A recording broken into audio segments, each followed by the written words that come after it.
still 103.2, the home of great music. Dire Straits, Sultans of Swing. Do you not think the guitar part in that sounds a bit like a chicken? It is quite twangy, isn't it, rather than electric-y? It's chickeny. I remember when I first started playing guitar, I wanted to play that so badly. And You had to play a chicken. Yeah, I wanted to make my guitar sound like a chicken, and it couldn't be done. I think if you squeeze a chicken, I would probably get arrested for doing this, but if you squeeze a chicken in a particular way, you could probably get Mark Knopfler's solo out of it. Do you think? Yeah. Well, how would you get do you know the money for nothing?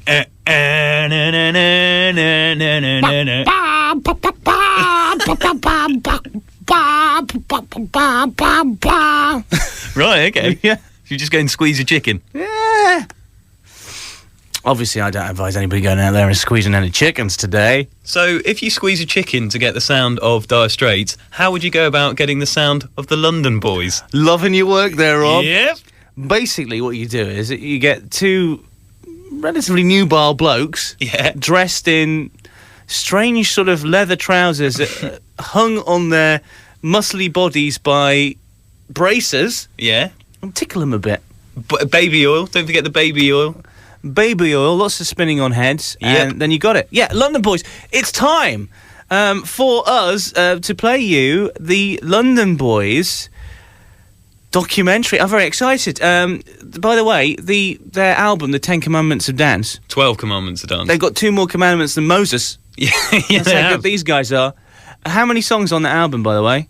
16. 16 songs. Hang on. Isn't it the 12 Commandments? Surely there should be 12 songs on it. I don't understand what's going on there, because they're not doing the biblical reference, but they're not referring to how many tracks they've got. Oh, my goodness. Anyways, are you ready? This is it.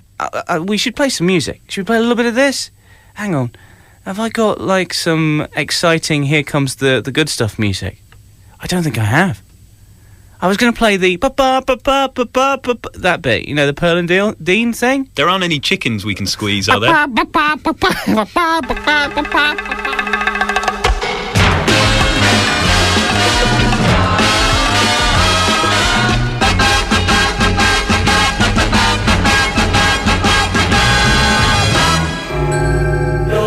London Nights, the story of the London Boys.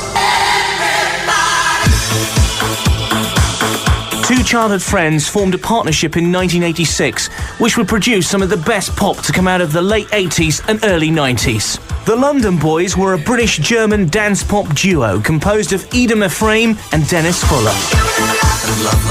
Their flamboyant style was to sweep the world, selling 4.5 million records across the globe. It was a mix of heady soul and dance music and Eurobeat dance pop with lashings and lashings of fantastic dance moves, choreography to die for, and an amazing amount of spinning on their heads. But let's go back in time to find out how the London Boys found their beat.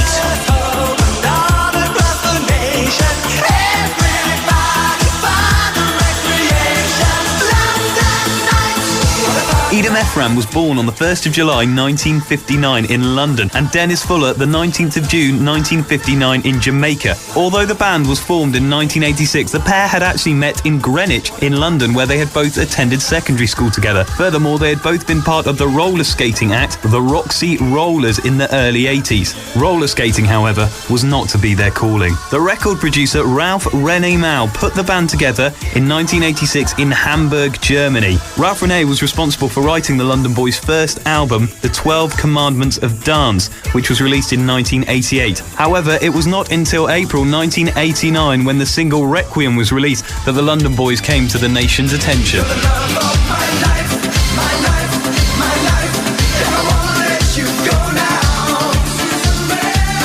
Requiem charted at number 4 in the UK single chart and gave rise to a second hit single, London Night, which peaked at number 2.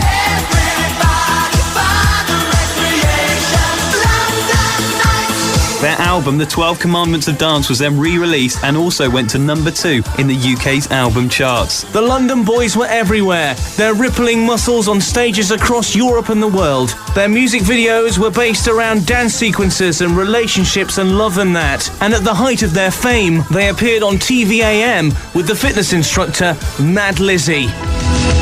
Oh, it's Friday and feeling really fine. Of course, this year are the London Boys. Hello. How many hits have you had? We made about 3 this year. 3 this year, fantastic. Yeah. And really inspiring kids to get fit. After the heady heights of the album, things were starting to decline for the London Boys. Another single, Harlem Desire, reached number 17.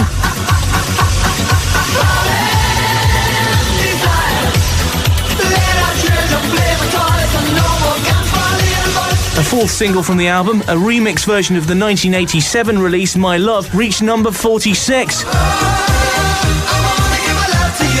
And after their last 2 UK singles entries, Chapel of Love in 1990 and Freedom in 1991, they started to disappear into obscurity.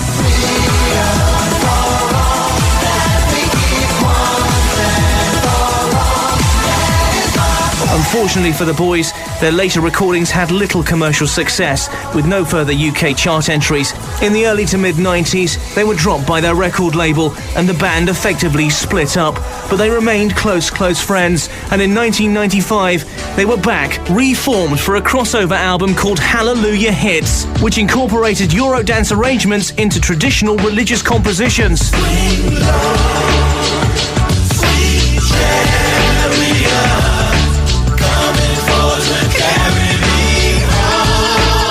It seemed like their musical journey was back on the right road, but unfortunately, they took a trip on the wrong road in 1996 and met their end in a road traffic accident.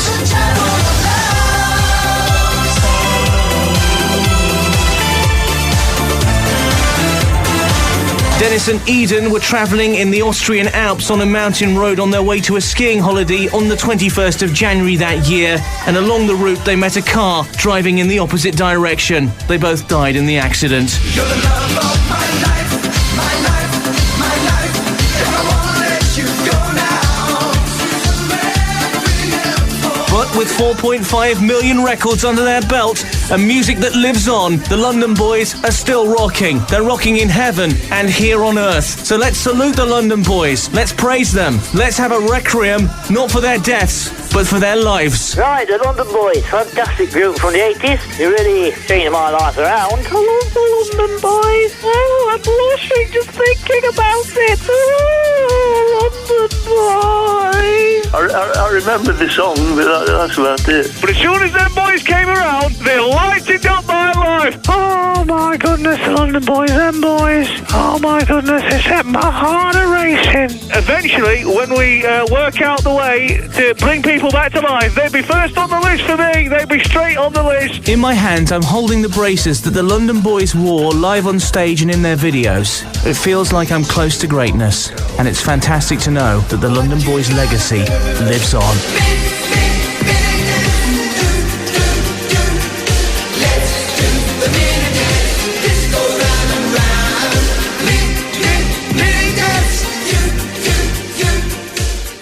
Wow, a little bit of a round of applause, come on! Wow, unbelievable. Wow, Rob, wow. Wow. I told you it's an emotional roller coaster, that the life and death of the London Boys. My goodness gracious. Whoa. Their songs, so many good songs. All sound very similar, all very happy. It was hard trying to find sad music for obviously the sad ending, so we had to go with a happy song. I think it ended good, though. They had a bit of a tribute by those people that called in yesterday. Some of them, granted, were me and Rob putting on voices. But I think that we did them proud there.